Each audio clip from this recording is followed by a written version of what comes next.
There have been thousands of wars in history, but there were only a handful of people who never lost a single war.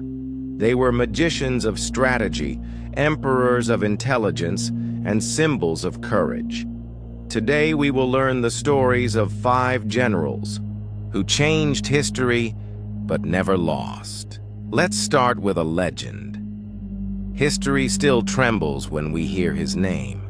Alexander the Great, King of Macedonia, one of the greatest commanders in the world. Within 20 years, he conquered 3 million square kilometers of land. Greece, Egypt, Persia, and even the Gate of Punjab in India. He defeated the Persian Emperor Darius in the Battle of Gaugamela, where he snatched victory from thousands of soldiers with a small army. Alexander's secret weapon was his phalanx formation, where soldiers would advance like a wall, crushing the enemy. But not only strategy, this man walked with the soldiers, felt hungry, quenched their thirst, so they revered him like a god. He never lost a battle. His soldiers also wanted to return home when they got tired, but Alexander never looked back. He died at the age of only 32, but in the pages of history he lives forever, an undefeated, indestructible commander. Now let's know the story of the man who is known in Islamic history as the Sword of Allah. He was called Saifullah, meaning the Sword of Allah. Wherever he went, victory would come.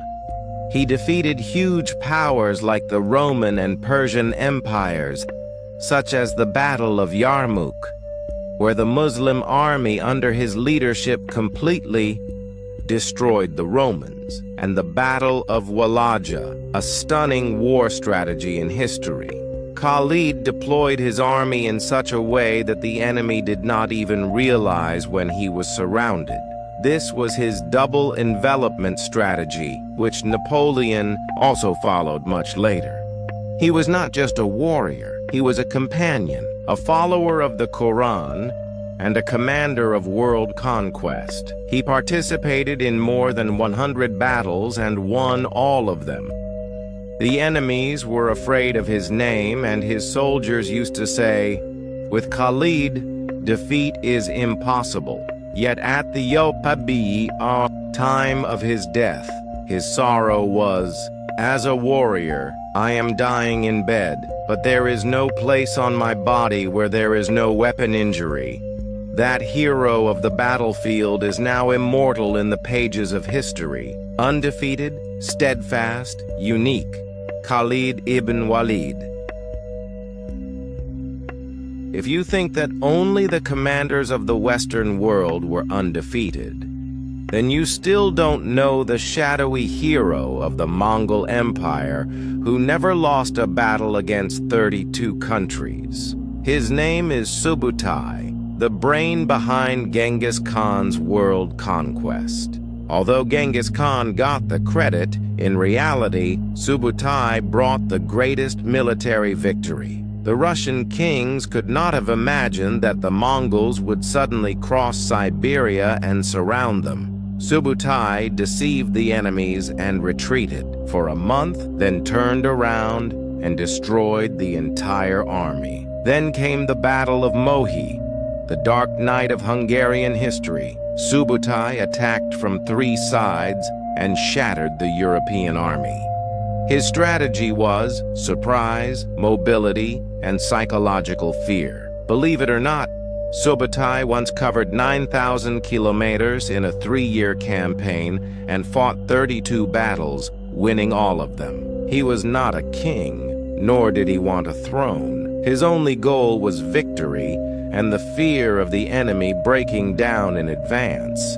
His plan was to conquer Europe from one end to the other. If the Mongol Khan had not died, perhaps history would have been different today.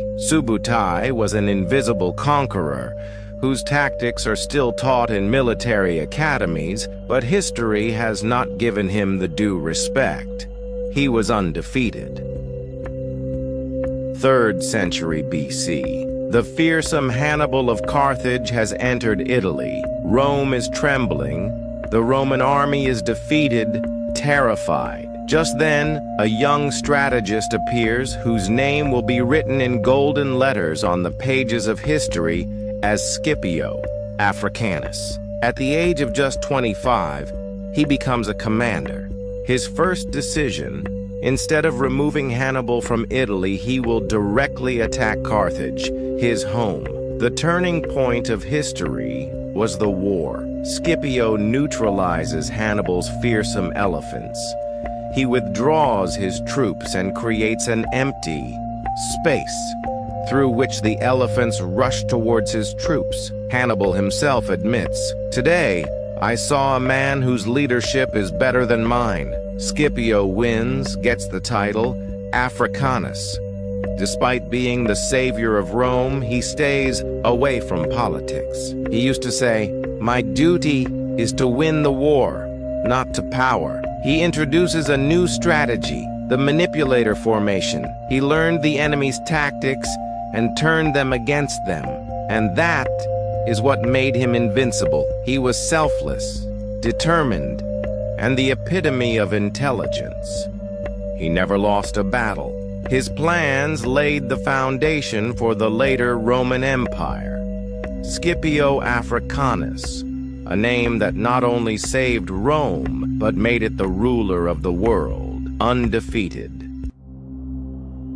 Now we move on to the last part, the only naval general in history who won all the wars and kept Korea alive at sea. He was Yi Sun-sin, the pride of Korea, a legend in the world's naval history. When the sea is angry, a true sailor is revealed. And there was a sailor warrior who participated in 23 naval battles and did not lose a single one. He was Yi Sun-sin, the father of the Korean Navy. In 1592, Japan invaded Korea. When Japan landed on the Korean coast with thousands of soldiers and hundreds of warships, Yi Sun-sin stepped forward.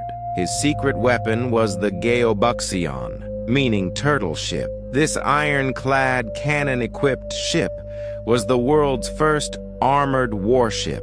Before the enemy knew it, their ships began to sink one after another. But the most incredible battle in history was the Battle of Myeongyang. With only 13 ships, he fought against 333 Japanese ships and won. The enemy thought Korea was over, but Yi Sun-sin single-handedly changed the course of the war. When his soldiers were also afraid, he himself stood in front, saying, "If I retreat, then you kill me." His strategy was to use nature, the speed of the current, the waves of the sea, the echoes. He defeated the enemy with everything.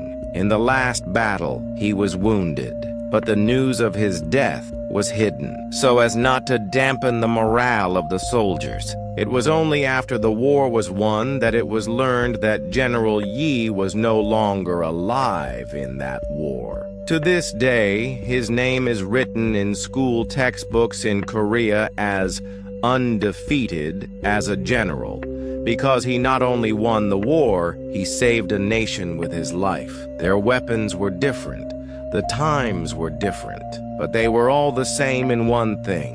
They never lost a single war in history. The question is, if someone like that came back today, would we be ready?